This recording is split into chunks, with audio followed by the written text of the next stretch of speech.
Sejumlah pantai di Bali mulai dikunjungi. Aktivitas berjemur dan berenang juga sudah ada yang melakukan. Salah satunya Pantai Sanur. Beberapa warga terpantau berendam dan berjemur di pantai yang terletak di ujung timur kota Denpasar ini.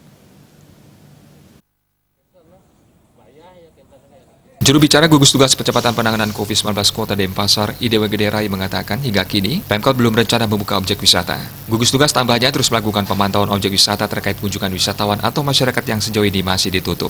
Ia mengakui kasus COVID-19 dalam 2 hari terakhir mengalami penurunan dibandingkan sepekan sebelumnya. Namun hal ini tak lantas diartikan akan ada pelonggaran terhadap aktivitas masyarakat. Justru semua komponen harus makin meningkatkan kedisiplinan dan kewaspadaan dalam mencegah penyebaran COVID-19.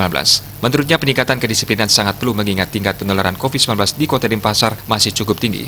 Jika ini disesuaikan kriteria pusat mengenai penerapan era baru atau adaptasi kebiasaan baru, Denpasar belum memenuhi kriteria. Meski demikian, Pemkot Denpasar tetap melakukan persiapan menuju new normal. Upaya tersebut seperti dikeluarkannya surat edaran Wali Kota Denpasar yang ditujukan ke instansi-instansi terkait termasuk swasta agar membentuk Satgas Penanganan COVID-19 serta menyiapkan sarana dan prasarana penerapan protokol kesehatan menyambut adaptasi kebiasaan baru. Contohnya, menyiapkan hand sanitizer, kewajiban menggunakan masker, physical distancing, dan pengecekan suhu tubuh. Pihaknya sudah sempat memantau langsung ke lapangan kesiapan kantor-kantor instansi vertikal seperti di pengadilan, rata-rata sudah siap menuju new normal. Eka Adiasa, Bali.